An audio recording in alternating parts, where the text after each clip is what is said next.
Good morning.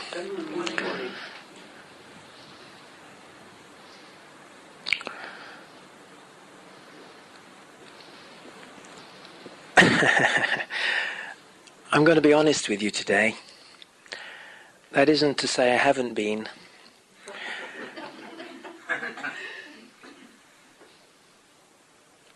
For some reason I have a feeling this session isn't going to be easy for me.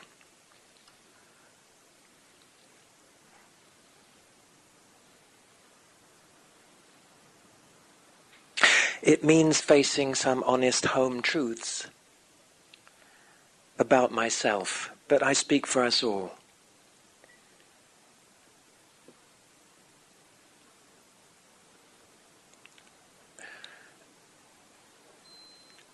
There have been times in my classwork when I have absolutely known that something was in me that needed to be said. At such times, the eloquence of the mind is beyond belief. As the thoughts flow, and I just try and stem that flow and say, for goodness sake, wait. Please wait. Because I know that what is to be shared in the context of any spiritual teaching has to be spontaneous, it has to be fresh, it has to be new. It can't be rehearsed. It can't be stored in the mind and then drawn forth. It has to come from the Spirit itself. And so I do try to stay open for the leading of that Spirit and whatever message it will bring and it would have us receive. But sometimes that very openness, when we are so willing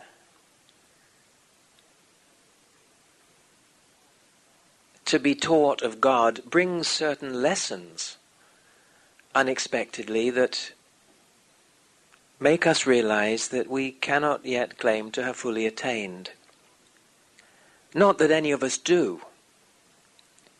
And certainly none of us would give the impression of being any holier than thou, but there is an element of humanity, a vestige of humanity in us all that continues to operate as a limitation.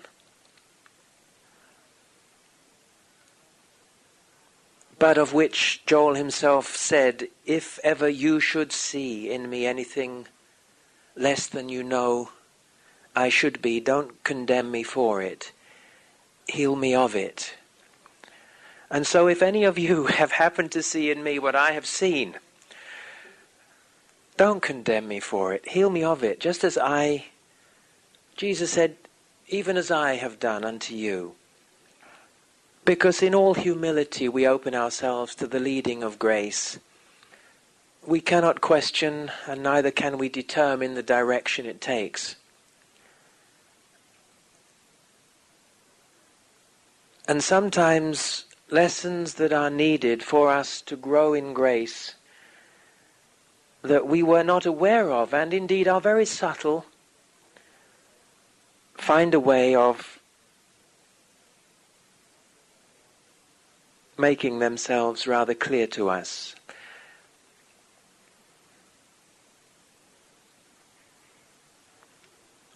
I knew, and I do know, that I don't know how to approach this subject.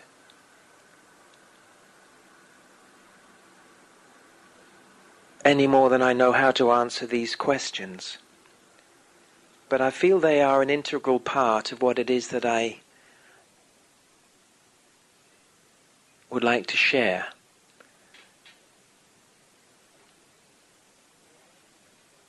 So as is the case on such occasions, all I can really do is hand it over to the one who shows only too clearly the falsehoods that exist unconsciously, in all innocence, in us, and need to be brought to the surface and released, and the lesson learned.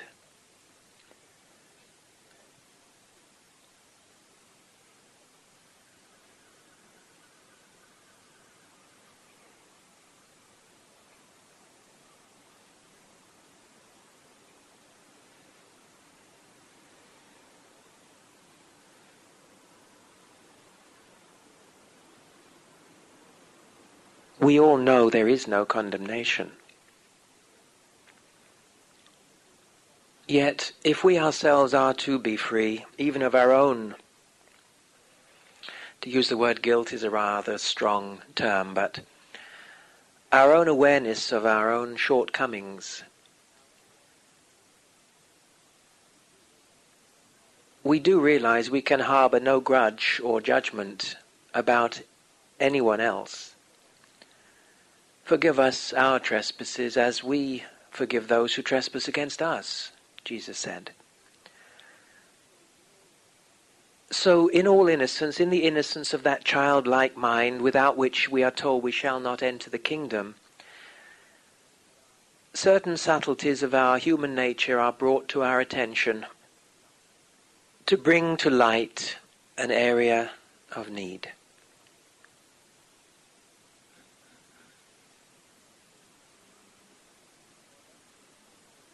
There must be an order in which this can best be presented. I'm just not aware of it.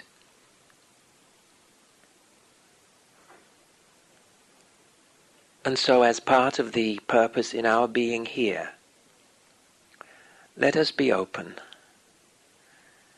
to the leading of Christ, to the teaching of God, that the Spirit might lead us in the path of light. Because in that path of light, nothing is hid that shall not be revealed. Sometimes those aspects of human character, well-meaning as we all are, have that light shone on them and we realize they could do with a bit of a dust. With most of us, that's about all it needs, because we have come so far and indeed are so far removed from the motives and intentions of the natural man in us all, but which find such gross expression through some. But that doesn't save us from sometimes the uncomfortable nature of a lesson that needs to be learned. Some individuals literally get away with murder. You try even thinking and then being shown how you thought amiss, and see if you don't suffer.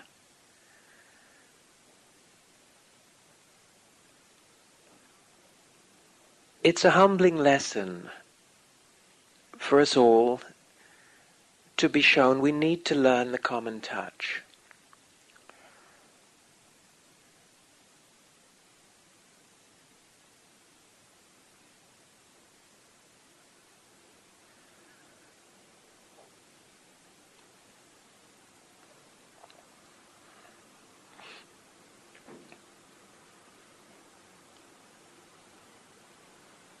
We need to learn to live the freedom of love we know we are.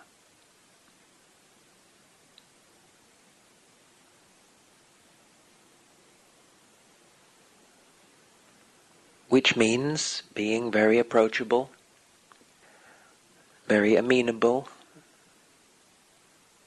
very easy to accept in the world of men.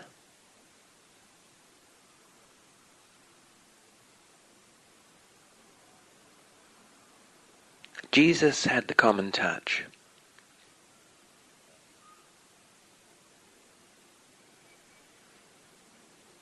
He knew the secret of all spiritual teaching, yet the religious orders of the day were threatened, ironically, by his humanity. His love of the common people, his non-judgment, his total acceptance, and that love in him that alone could attract and draw out the spirit and the soul of freedom cocooned within the shell of the adversity of the common man in his time. We said yesterday that when those of a religious order who held themselves above the common people, said, "Why are you with them?" A value judgment in itself. He said, "Because the healthy have no need of a physician." He had that common touch. He knew his place and where he was supposed to be and why, for the sake of love. For the sake of the love of God. Joel says God is only where God is realized. And for those who struggled the oppression of the politics and the religion of the day, let alone the oppression of the poverty and the sickness that assailed them all, he was the avenue of God's love reaching the people,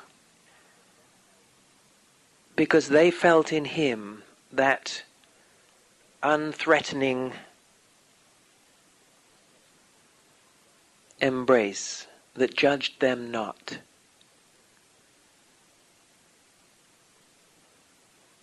We too must have that common touch.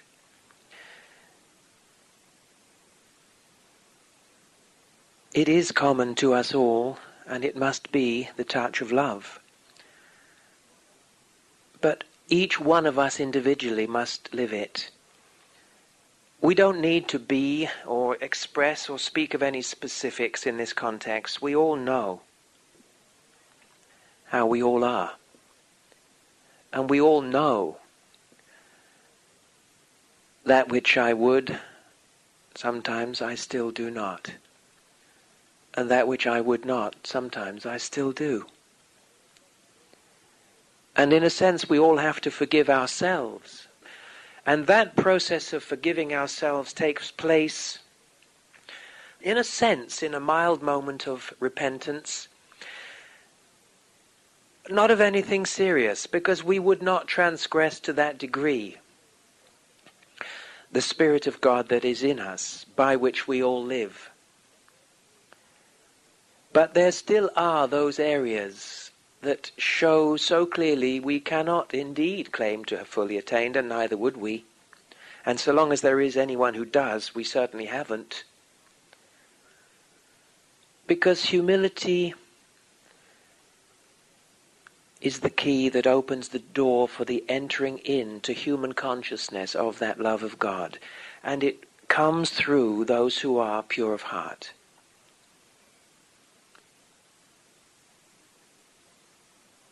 We never intend to be otherwise.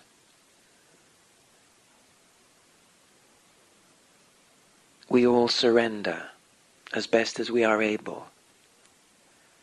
We just can't make it happen, and sometimes waiting isn't easy. And in a sense, this allows in this first question, which is, how do you cope with the agony of trying, falling over,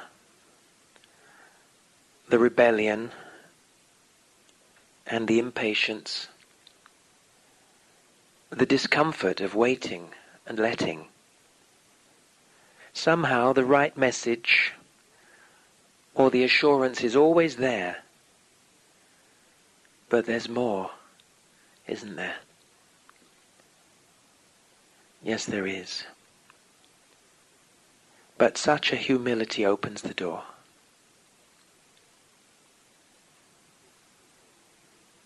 To that which remains beyond us all, and yet available to us all. Such is the paradox of being.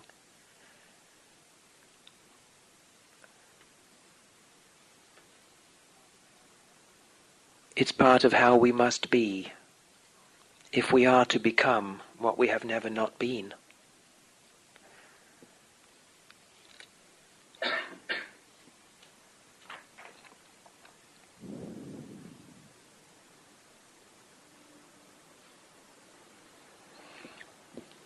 It doesn't spring immediately to mind, but somewhere in either the New Horizon or the New Jerusalem, Joel makes a statement. The humble heart thou receivest. And sometimes the heart bleeds to be used. That is the agony. But the personal sense presents the rebellion and the impatience which arises in us and registers as the discomfort that we feel as this process of reconciliation takes place between the God in us and the man of us.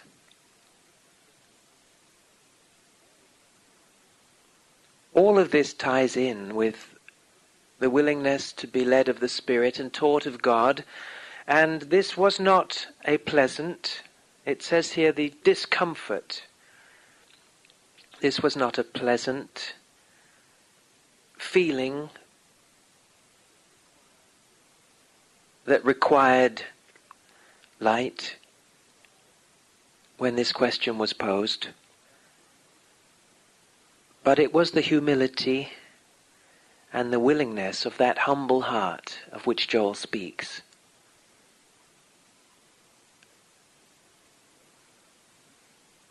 Blessed are the pure in heart, for they shall see God.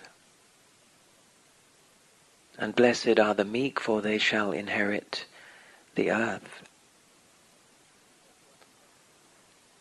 But what profiteth it a man to gain the whole world and lose the awareness of his own soul? So somewhere in this process of preparation, there must come a humbling moment when we realize that we are not fulfilling the call of Christ without us having that common touch.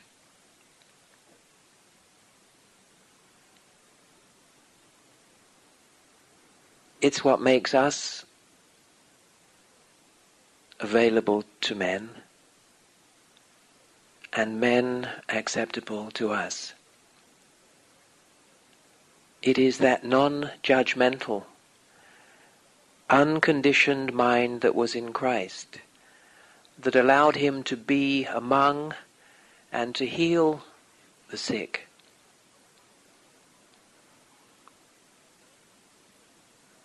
And ultimately even raise the dead. For who are the dead but those who eternally live? And our realization of the eternality of that one life of which we have spoken to such a clear degree in this class brings to those who once were the light of the one life that eternally is. You know, we are a healing influence, not only in the present, but for the past and for the future, because out of the isness of being rises the flower of light.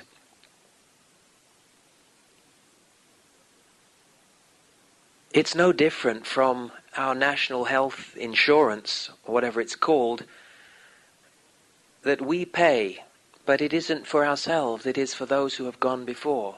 And those who are to follow, their contribution will support us in this human dimension. We are all avenues for living, for loving, and for learning, and we must be open to them all. And as such, we must not allow the ego any more than the one who asked this question allowed the ego to stop them asking it and revealing so much of their inner struggle. And whilst it is never personal, you try and avoid the thorn in the flesh that seems to be so personal to you. Everything seems to be personal, even the flu. It seems to be, you've got the flu. The flu is the flu is the flu. It's a universal hypnotism from which all men suffer. Few there be that enter that state and realm of consciousness that is not subject at some degree, from time to time, from something that assails man. But as Joel says, none of us are 100% free. But we do have a principle that we can apply in the face of that which is presenting to us as the hypnotism of this world.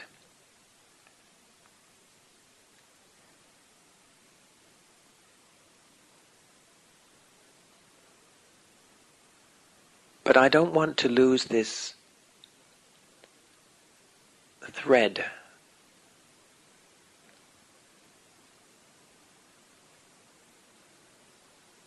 of a lesson learned within myself this morning.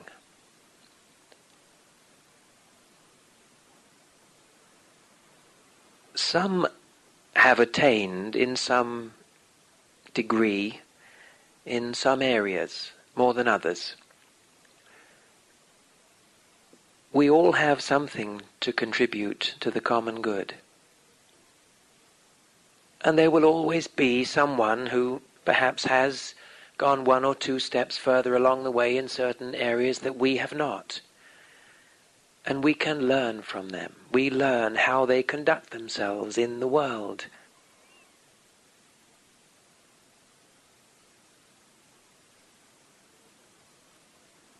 There is no way that anyone can find fault with anyone who serves on any level. They are dedicating their lives as an instrument of service and love.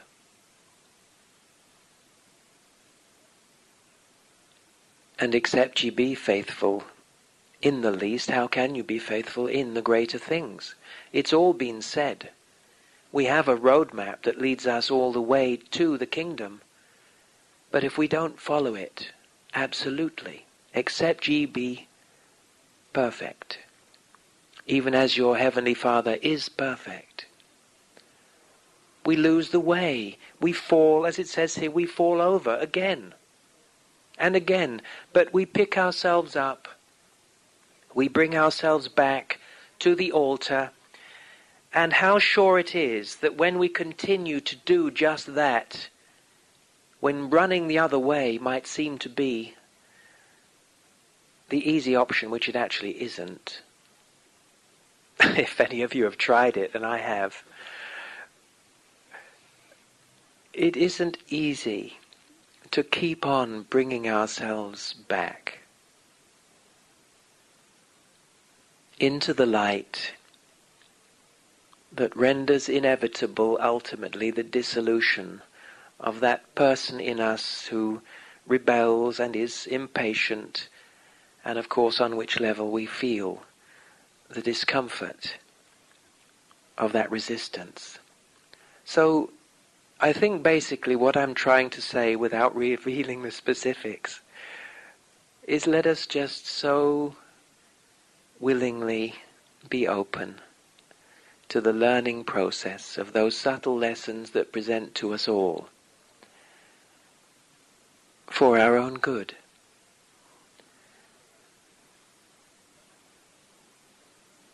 None of us deliberately transgress how we would be. It just becomes painfully obvious when we do, even unconsciously. Because we do have lessons to learn. We have lessons in humility, but we also have lessons in being comfortable in the natural dominion that is our freedom by grace. The infinite way, perhaps more than most spiritual teachings, did not find its way around the world and become a world-known teaching by proselyting or by advertising. In fact, the very reverse of that was Joel's understanding of how this worked.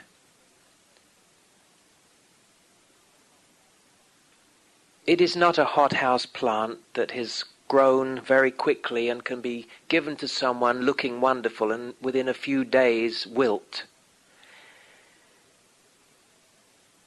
It is an immovable tree, deeply rooted, painfully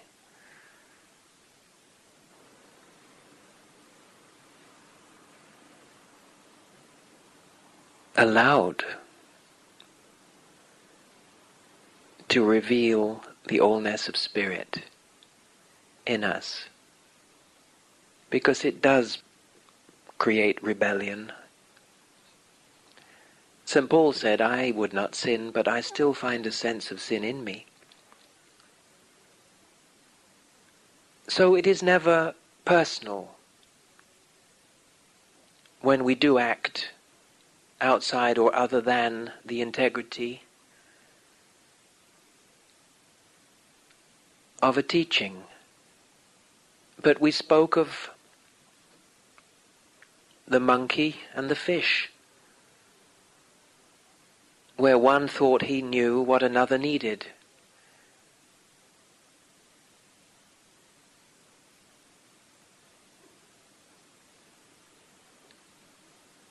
We need to get our own house in order first.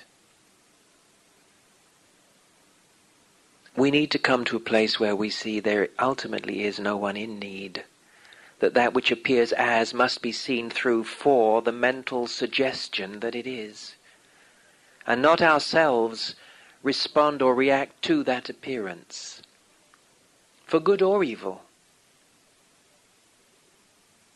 We must let the Spirit operate in its way.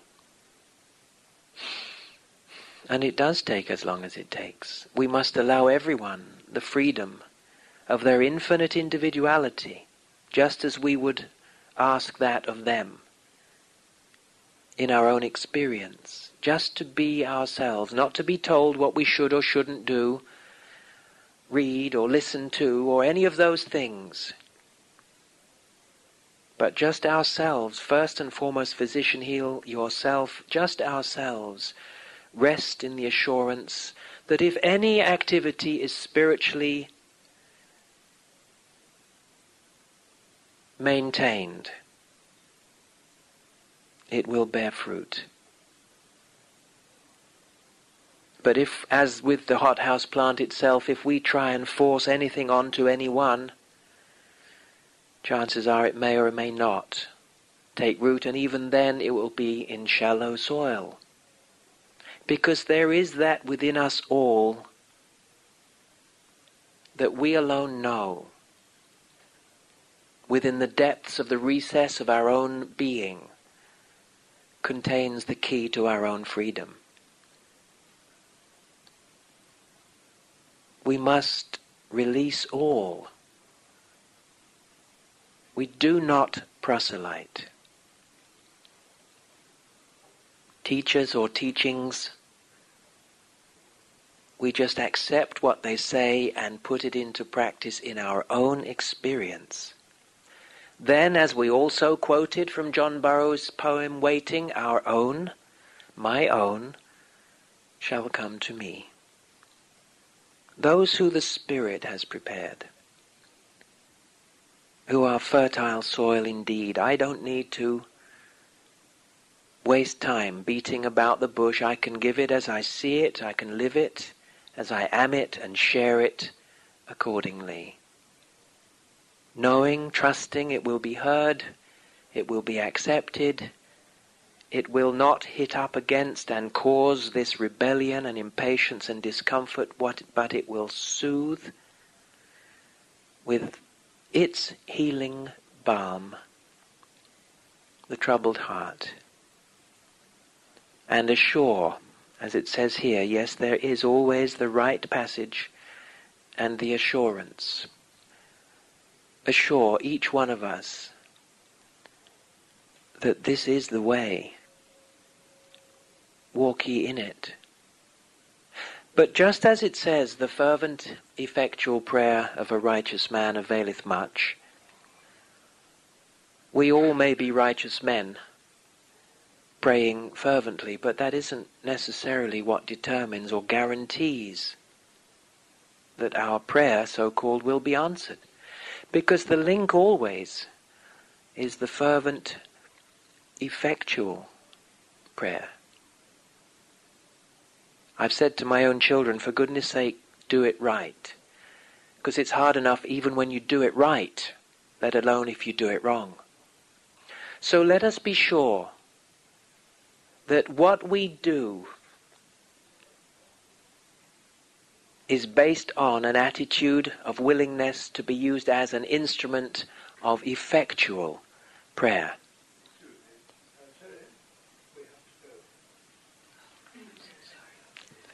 Thank you. Please, thank you. Would Patricia like it? Where is she?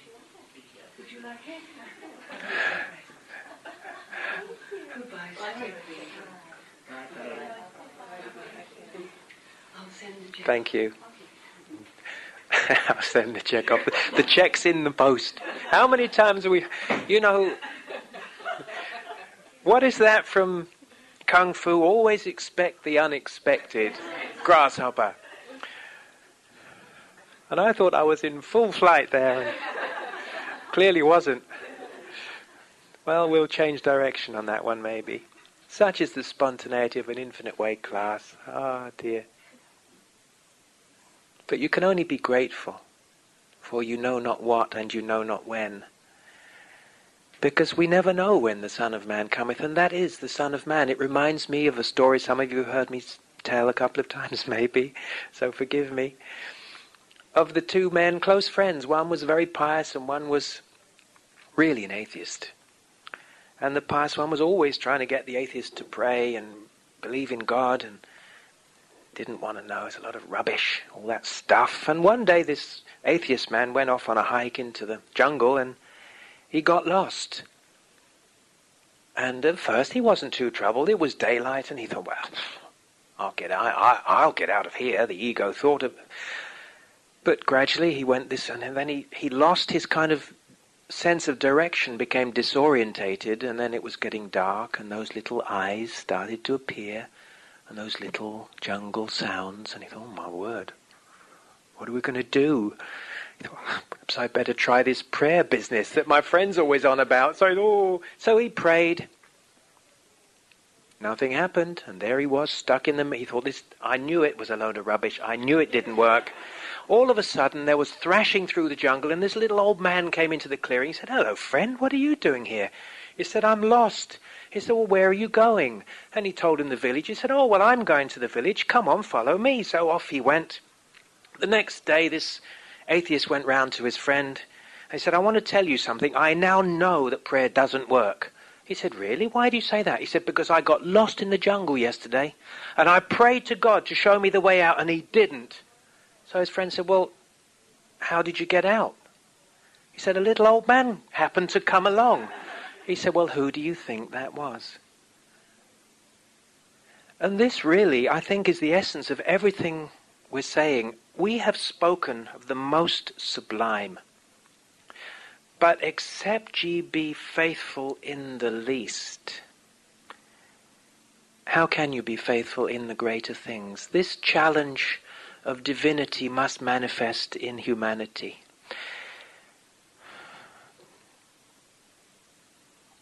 If we would be loved, we must be love. If we would receive love, we must give love. If we would not be judged, we must not judge. And there remaineth nothing new under this sun, because this is the oldest teaching in the world.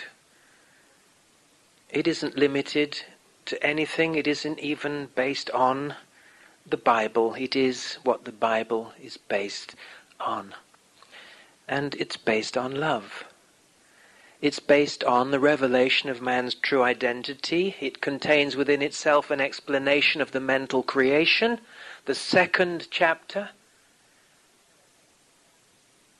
And we have spoken of that which is most high, in which, if we abide, the shadows of mortal belief of this world shall not come nigh our dwelling place, but except it translate into humanity. For if a man says he and thinks he loves God and does not love his fellow man, he is fooling himself, except it translate into the little things of love, into the common touch that touches the common man, that allows Christ the freedom to live and move among them, though they knew him not. They never will until we do allow Christ to live in us, free of the limitation of human judgment. It's never deliberate, but we have to be so awake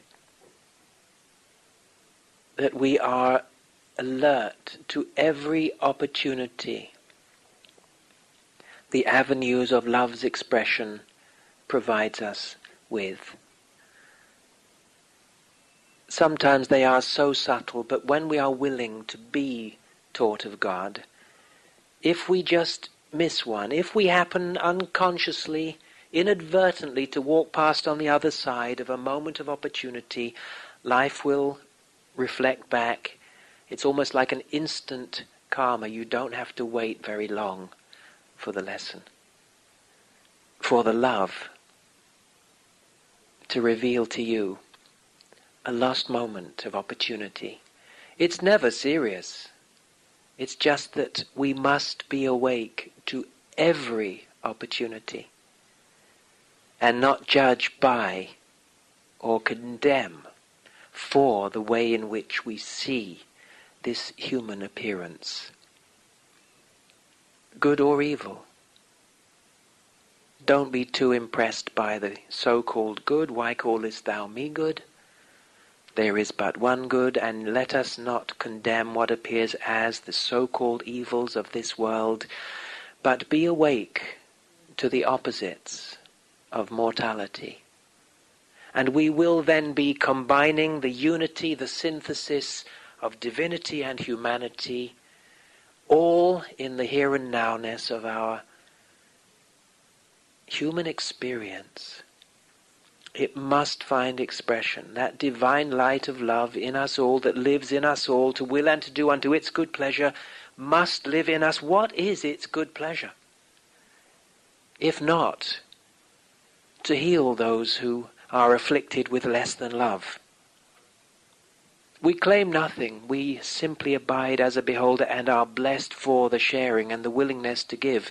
Even, was it not St. Paul who said, if I share with you my spirituality, is it not unseemly that you share with me your materiality? But let us reverse that and say, I ask nothing of you, I just give. I just give. The spirit and the flesh. I give the acknowledgement, but I give the coin too. I give the support of those who serve. To those who serve.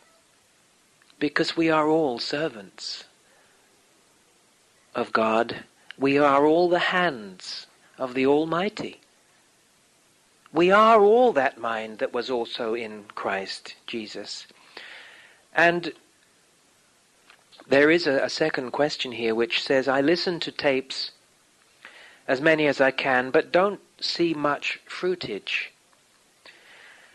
How does one get the consciousness Joel speaks of? To say you are it is perhaps glib, even though it is true. But I once said to Lorraine, I get up at some ungodly hour to meditate. I had been taken out of the employment world and put in this work. I have so much time in which to give myself and do. I go to groups and classes and I read and study and I meditate all the hours I'm able. What more can I possibly do? And she said to me, there is no more you can do. You just keep doing what you are doing, because it is right. Now, the acorn might potentially realize that within itself exists a massive oak tree, but all the trying to become it in the world is not going to make it so. Just rest in the soil of the environment of your being. That is what this first question says is so hard. Waiting and letting. Because personal sense really struggles with giving up the ghost, with non-resistance. It wants to be a beer and a doer, an achiever, an attainer, and it wants the credit for it, even if subtly it thinks it doesn't. When all the while it has to be relinquished. It's that vestige of the wax bird which in its proximity to the light of the sun finally yields to the light. This may all sound metaphor, just as Jesus said, sometimes I speak in parable. Don't be fooled. Our conversation has been in heaven, because nothing is more heavenly than divinity finding expression through humanity. And it must. We don't need to speak of the specifics of the lessons we learn. Suffice it to say, we become aware of them and are willing to learn from them. Try then not to go and sin no more. It's not a sin, and we don't commit a sin. But the closer we are to that living light, the more light there must be in our living day. Asleep or awake, we have to know that we truly are that living light, in which no judgment exists of any kind, which is available to and can be approached by all men, and gives itself fully and freely, without expectation.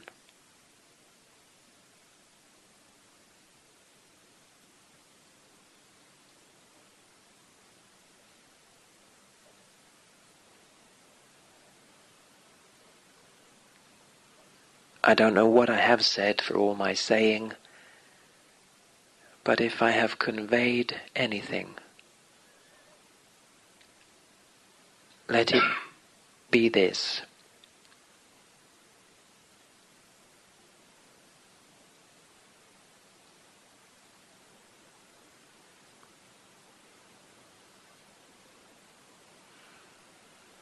That there are times when we must go forth, seemingly as a lamb amongst wolves, and have no fear, knowing that of myself I can do nothing, but the Father within, he doeth the work. I make no attempt any more than Daniel did to soothe the ferocity of the beasts.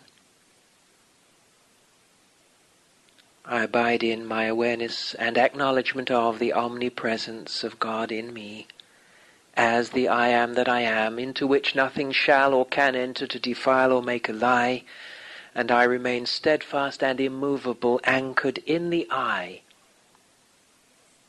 that is that protective influence in the face of adversity. Not only does it maintain and protect us, but in some degree even the lions themselves are touched and healed of the imposition of that universal belief in two powers, that they are ferocious beasts, when all the while not only the lamb in us must be able to lie down with the lion.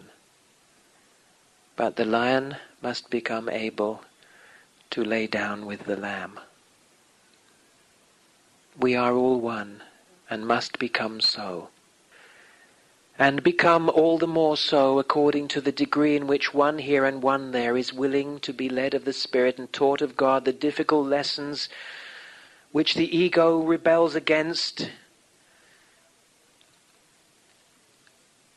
and which can cause such discomfort and require such patience.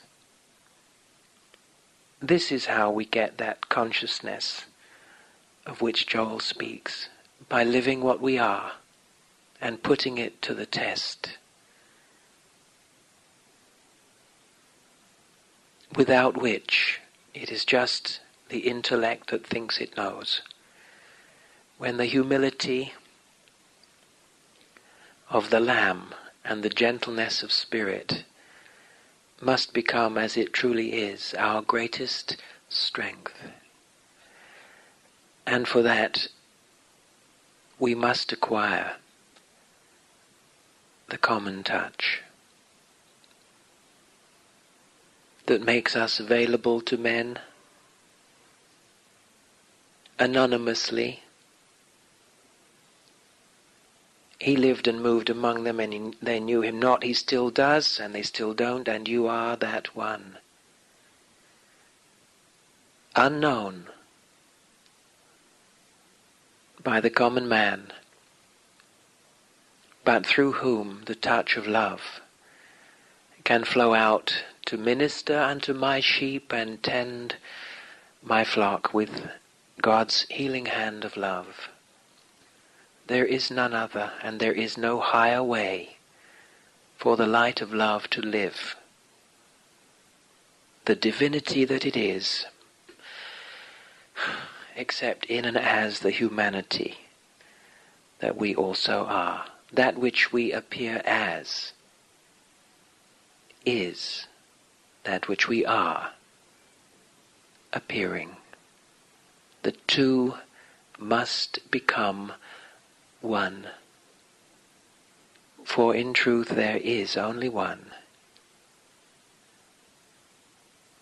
And I am that one.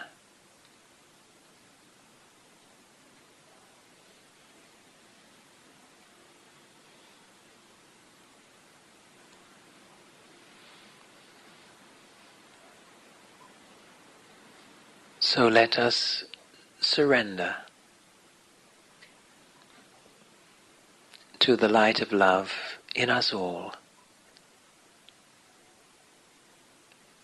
that denies us all capacity for judgment and renders us all instruments of love. Letting love minister, letting love speak, and letting love teach. Don't proselyte at teaching in words. Let love speak, for how you are shouts so loud, I can't hear what you say. What did Daniel say to the lions? But they felt the silence of his peace and were blessed with the love of God that releases the captive from all material sense, ultimately of good or evil, attachment to or belief in either. Such is our freedom that grace bestows, to live in the world and be not of it, just as He, or God if you like, lives in the world and is not of it. But God is where God is realized, and it must begin in your world with you.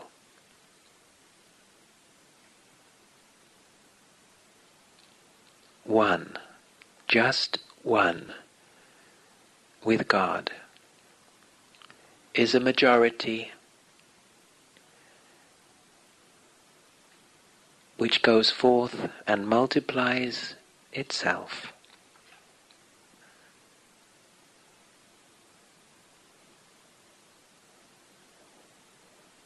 The work is on ourselves. In prepare ye to meet thy God, and you will prepare me to meet my God.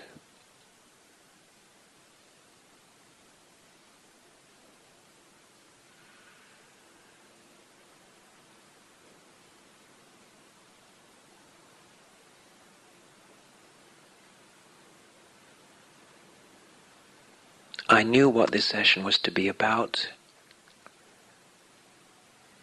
I knew what needed to be said. I doubt very much if we've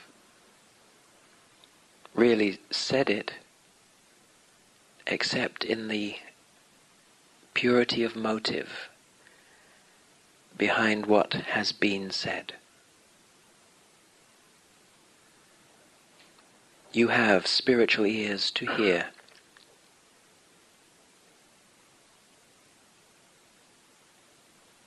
Let them hear the message of the Lamb of God in us all, the meek that asserts nothing, that imposes nothing, that expects nothing,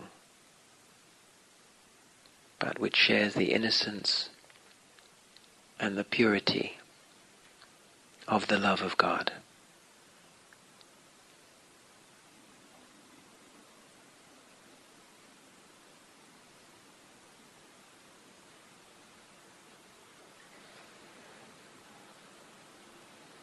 I don't know how it's been for you so far, but this class hasn't been easy for me because you have allowed me no alternative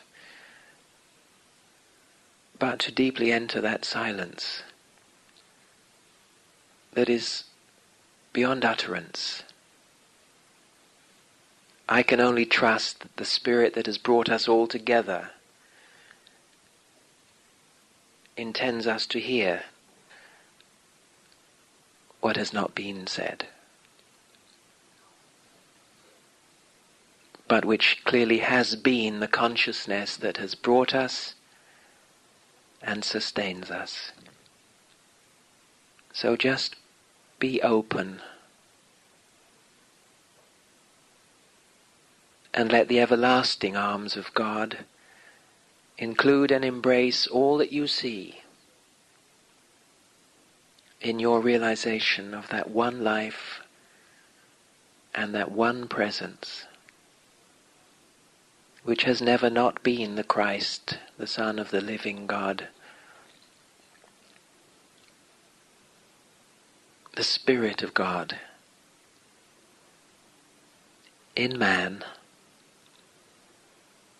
reveals to man that he is but an instrument and an avenue through which the love of God can flow and minister and tend and serve. Such is our motive. Such is the purity of heart in us all. Be motiveless. Be innocent.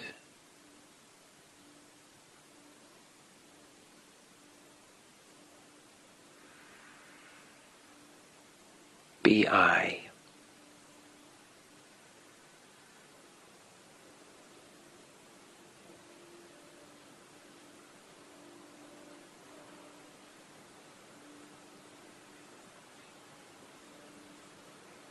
And certainly Rome was not built in a day. It does take time. There will be rebellion and impatience and discomfort. For as Jesus said in the Gospel, according to St. Thomas, seek and you shall find. But after you have found, you shall be sorely troubled, But after you have been troubled, you will be amazed. And after you have been amazed, you will gain dominion over all things.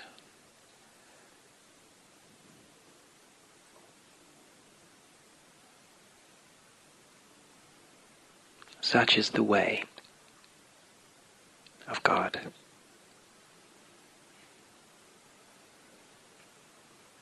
Thank you.